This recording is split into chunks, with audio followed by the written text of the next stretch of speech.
மக்கள் எல்லோரும் பயன்படும் விதமாக இங்கே செயல்படுத்துகின்ற விதத்திலே எங்களிடம் அழைத்திருக்கின்றார்கள். அதை இந்த நேரத்தில் ஆய்வு செய்து அதற்கான தேவையான நடவடிக்கைகளை நாங்கள் மேற்கொண்டு மாநில ஸ்டேட் பிளானிங் கமிஷனுக்கு நாங்கள் தகவல் தெரிவித்து அதன் மூலமாக அந்த கோரிக்கைகளை நிறைவேற்றுவது என்ற நிலையில் இந்த கூட்டம் இன்று நடைபெறுகின்றது. இதில் குறிப்பாக மாநிலத்தினுடைய அரசு பல்வேறு திட்டங்களை தயாரித்து மக்கள் பயன்படுகின்ற வகையிலே அவர்கள் அளிக்கின்ற பொழுது அதை நிறைவேற்றுகின்ற பொருள் அரசு துறை அதிகாரிகளும் சரி, மக்களால் தேர்ந்தெடுக்கப்பட்ட பிரதிநிதிகளும் சரி, மக்களுக்கு சேவை செய்ய வேண்டும் என்ற ஒரே நோக்கத்தோடு தான் இந்த திட்டக்குழு கூட்டம் என்று நடைபெறும்.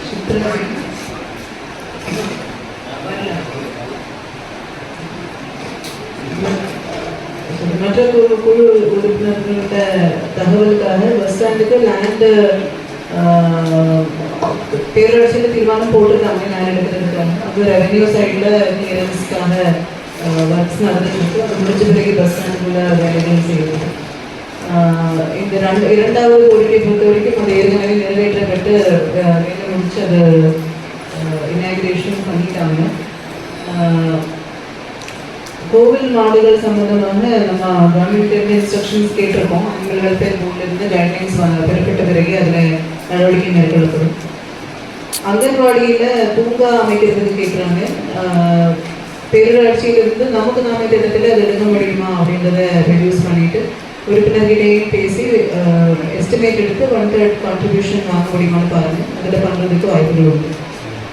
அங்கன்வாடி கட்டிடம் வேணும்னு கேட்டிருக்காங்க. அது எம்எல்ஏ அல்லது எம்பி லேக்ஸ் ஃபண்டில் வந்து பண்ணலாம்.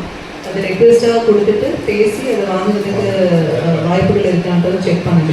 அதில் கிடைக்காத பட்சத்தில் மட்டும் கேஎன்எஃப்டியில் கேட்கலாம். பட் கேஎன்எஃப்டியில் ப்ரெஃபரன்ஷியல் ப்ரையாரிட்டி பேசிஸில் அங்கன்வாடி வரைக்கும் கிடைக்கிறது கஷ்டம். அதனால எம்எல்ஏ எம்பி லேக்ஸில் வாங்குறது தான் கொஞ்சம் யூஸ்ஃபுல்லாக இருக்கும்.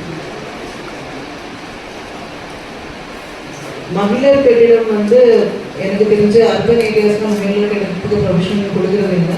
பட் இதுலேயுமே வேறு ஏதாவது அன்யூட்டிலைஸ்டாக உள்ள கம்யூனிட்டி ஹால் அந்த மாதிரி பில்டிங்ஸ் இருக்கான்னு செக் பண்ணுங்க. இருந்துச்சுன்னா அது கொடுக்கலாம். இல்லைன்னா நாமினல் ரெண்டல் பேசிஸில் ஏதாவது பில்டிங் வந்து எடுக்க முடியும்னு பார்க்க வேண்டியது.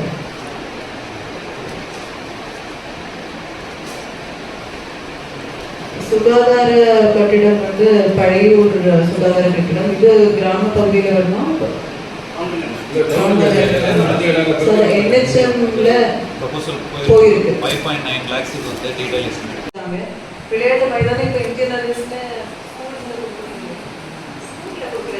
இல்ல விளையாட்டு மைதானம் கேட்குறாங்க.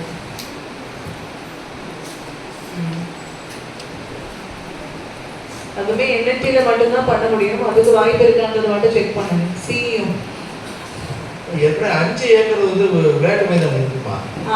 பெரிய வந்து பயன்பாட்டில் இப்போ சேசிபி விட்டு வந்து கிளீன் பண்ணி வச்சுருக்காருமா சார், எக்ஸப்ட் பண்ணியிருக்காருமா. சரி சொல்லியிருந்தீங்க. அதன் அடிப்படையில் தான் நகராட்சிக்கு வணிக வளாகத்துக்காக உள்ள ப்ரப்போசல் போய் பொருள் 13 இடைக்காட்டூர் ஊராட்சியில் மேல்நிலைப் பள்ளியில்